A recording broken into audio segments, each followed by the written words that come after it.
Hey guys, welcome back. So, the first concept I want to introduce you to is something called functions. We have actually already come across functions, and I have been referring them every time we have needed to use one. Python has a whole bunch of built-in function that we have been using. For example, the len function, which gives us the number of items in a collection, or the int function, which returns something into an integer, or the print function, the range function, and the other ones that we haven't seen yet. Now we can start typing one of the functions that we have been using a lot, which is a print function. And the reason why we know it's a function is because it's the name of a function followed by a set of brackets. Say, for example, hello, then when I run the code, whatever is inside those brackets will get outputted over here in the console. Now, all of the functions work pretty much the same. So if I wanted to use the len function to see, well, how many characters are there in this word hello, again put my hello inside the brackets. Because of the brackets, we know that this is a function, and then I can save the outcome of this length function to a variable. Say, let's call it number of characters, num character, and then I can go ahead and print it in order to view it inside the console. So let's print the num character, and now you can see that this len function gets to work, calculate the number of characters.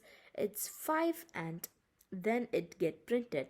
So all of this functionality has been achieved by these built-in function from Python, like print and len. Now, what if we wanted to make our own functions? How would we do that? Well, if we want to make our own functions, we print start out with a keyword which is called def, and this is because we are creating or defining our function. Now after the def keyword, we can give our function a name, and I'm just going to call it my function. Now the thing that differentiates a function from variable, however, is the brackets. So after the name comes the bracket, and now the final thing, the finishing touch to our function definition, is a colon, because that says everything that comes after the line is intended belongs with the function. Let's make a really simple example of function that just has two lines of code. Maybe it prints hello and then it prints bye. So now I have created my function. I have placed the lines of code that are associated with this function, all indented after the definition. But notice how if I go ahead and run my code, actually nothing will happen. And the reason is because we haven't yet executed the function. Now we can define loads and loads of function ahead of time, and it's only when we actually need it to do, we go ahead and trigger it. And to trigger it, on in programming lingo, we would say to call the function, and all we have to do is type the name of the function, which is my function, and then to add the brackets and any necessary inputs. In our case, our function doesn't require any inputs, right? So we can leave the brackets blank again. And now if I go ahead and run my code once more, then you will see that by the time the computer reaches line 6, it's going to search for this thing called my function. It sees that it was defined right here on line 2, and it goes through all of the content and executes them in turn, line by line. And that's why we get hello and bye being printed here. So just to recap this, how we create a function in Python, there's two steps to it.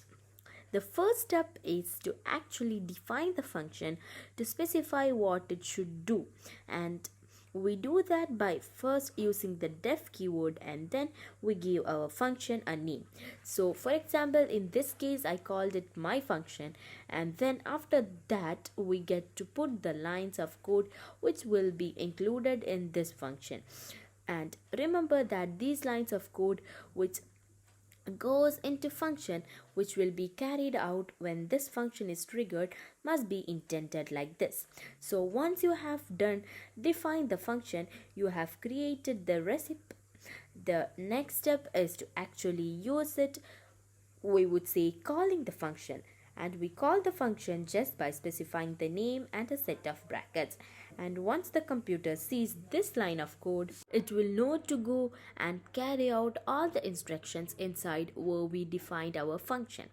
So I hope that you got an overall idea about functions in Python. So now let's learn more about indentation in Python. I have already mentioned how important it is in Python to be aware of your indentation.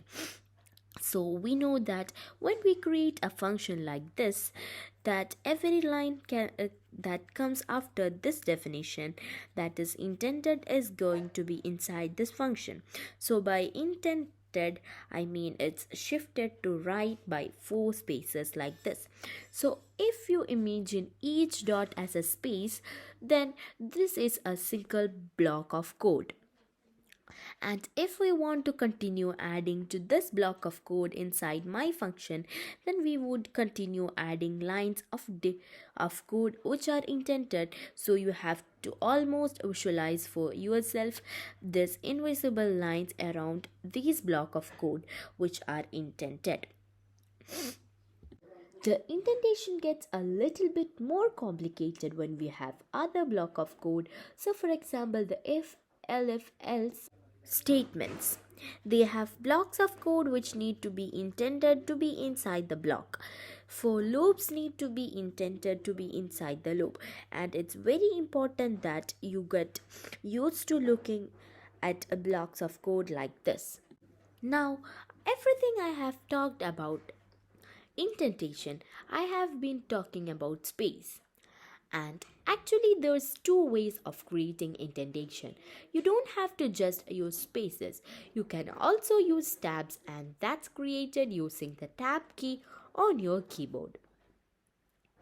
Now, there's lots of debate around spaces and tabs where some people prefer using spaces to indent, other pupils prefer tabs to indent.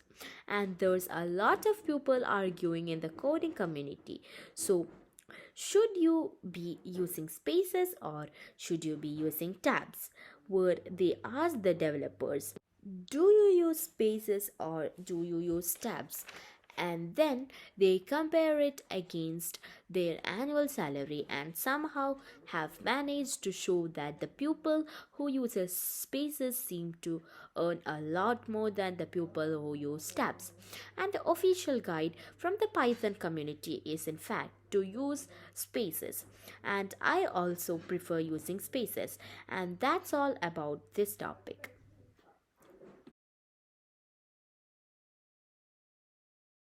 Next, I want to talk to you something about the while loop, the loop that will continue going while a particular condition is true. Let's do with an example using while loop.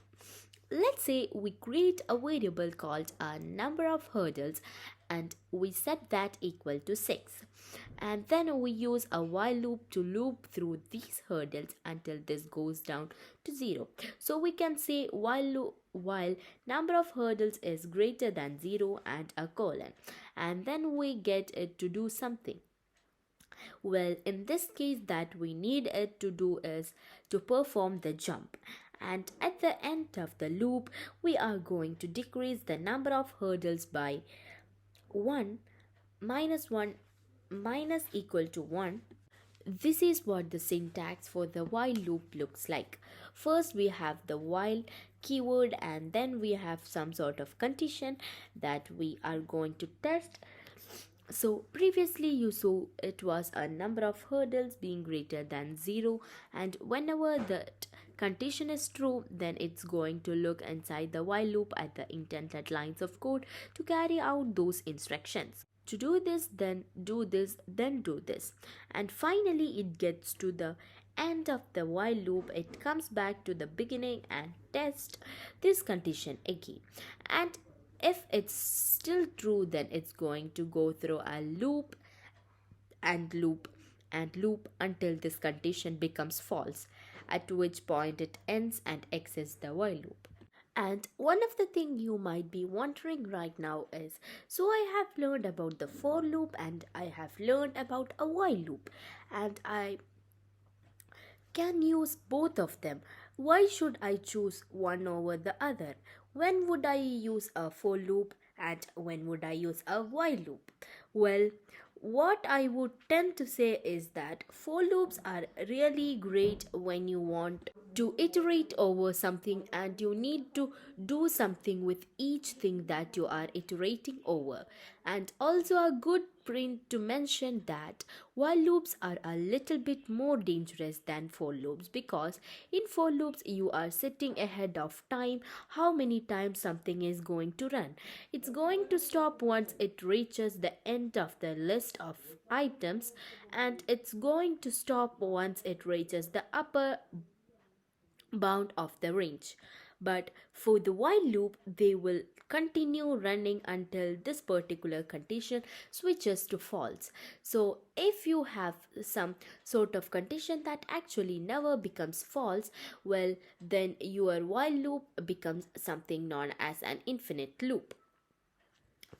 Yeah, that's all about today's video. So consider subscribing and join our WhatsApp community and Instagram, which link is given in the description.